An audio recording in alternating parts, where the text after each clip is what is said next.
എന്തിനാ എന്നെ കാണണമെന്ന് പറഞ്ഞ? എന്തിനാണെന്ന് നിനക്ക് അറിയത്തില്ലേടി? നീ കാരണം എന്റെ ജീവിതം പോയത്. എടി, എന്റെ പെണ്ണെന്നെ വിട്ടുപോയി കണ്ണിക്കണ്ട ഗുണ്ടയ്ക്കൊപ്പം. അതിന് ഞാനെന്ത് ചെയ്തെന്നോ മേഘേട്ടൻ പറയുന്ന? നീ എന്ത് ചെയ്തെന്നോ? നിന്റെ വീട്ടിലേക്ക് ഞാൻ വന്നതും അവിടെ ആള് കൂടിയതൊക്കെ ക്യാമറയിൽ ഒപ്പിയെടുത്ത് മഞ്ജുവിന് അയച്ചു കൊടുത്തു ആ മാർക്കോ. എന്നിട്ടാണ് അവൻ എന്റെ പെണ്ണിനെ തട്ടിക്കൊണ്ട് പോയത്. അതിന് ഞാൻ ഉത്തരവാദിയല്ല. മേഘേട്ടനെയും മഞ്ജുവിനെയും തമ്മിൽ വേർപിരിക്കാൻ ഞാൻ ഇതുവരെ ശ്രമിച്ചിട്ടുമില്ല. ഞാൻ അങ്ങനെയൊക്കെ ചിന്തിച്ചിരുന്നെങ്കിൽ കല്യാണത്തിന് മുമ്പേ എനിക്കതാകായിരുന്നു. എടീ, നീ നിന്റെ വീട്ടിലേക്ക് എന്നെ വിളിപ്പിച്ചിട്ട് മാർക്കോയ്ക്ക് ആ വിവരം ചോർത്തി കൊടുത്തു അല്ലേ? ഈ മാർക്കോ എന്ന് പറയുന്ന ആളെ അന്ന് വീട്ടിൽ വരുമ്പോഴാ ഞാൻ ആദ്യമായിട്ട് കാണുന്നത് തന്നെ. അതിനു മുമ്പ് ഞങ്ങൾ തമ്മിൽ ഒരു ബന്ധമില്ല. കള്ളം പറയണ്ട നീ. എടി, ഈ കാരണം തന്നെയാ മഞ്ജു എന്റെ ജീവിതത്തിൽ നിന്ന് പോയത്. അതുകൊണ്ട് ഇനി എന്റെ ഒരു സഹായവും നിനക്കുണ്ടാവില്ല. നിന്റെ കുഞ്ഞിന് ഞാൻ ഇനി ചെലവിനും തരാൻ പോകുന്നില്ല.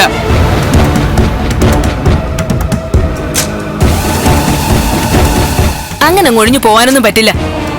കുഞ്ഞിനെ ജനിപ്പിച്ചെങ്കിലേ അതിന് ചെലവിന് തന്നേ പറ്റൂ.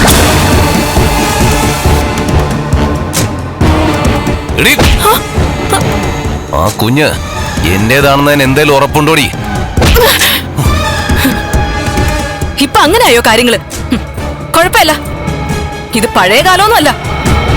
എന്റെ അപ്പുമോൻ നിങ്ങളുടെ ചോരയാണെന്ന് ഞാൻ നിങ്ങളെ തെളിയിച്ച് കാണിച്ചു തരാം.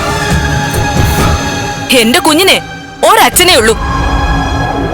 എന്നെ പറഞ്ഞു പറ്റിച്ച് എന്റെ ജീവിതം തകർത്തൊരച്ഛൻ. ഇന്ന് നിങ്ങളുടെ പെണ്ണ് നിങ്ങളെ എട്ടേച്ച് പോയെങ്കിലേ അത് എന്റെയും എന്നെ പോലെ നിങ്ങൾ ജീവിതം ഇല്ലാതാക്കിയ പാവപ്പെട്ട പെൺകുട്ടികളുടെയും രോക്കം ഉണ്ടാടോ. കൂടുതലൊന്നും എന്നെ ചൊടിപ്പിക്കണ്ട. അങ്ങനെ ചെയ്താലേ ഞാനങ്ങ് വരും എന്റെ കുഞ്ഞിനെയും കൊണ്ട് നിങ്ങളുടെ വീട്ടിലേക്ക്. അതിനുള്ള അവസരം നിങ്ങളായിട്ട് ഉണ്ടാക്കണ്ട.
മാർക്കോ വിളിച്ചിട്ട് എടുക്കാത്തത്?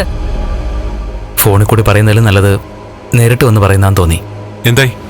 നേരത്തെ ഈ വിഷയം ഞാൻ നിങ്ങളോട് പറയാതിരുന്നത് എന്റെ തെറ്റാ. പക്ഷെ ഇപ്പൊ കാര്യങ്ങൾ കൈവിട്ടുപോയി.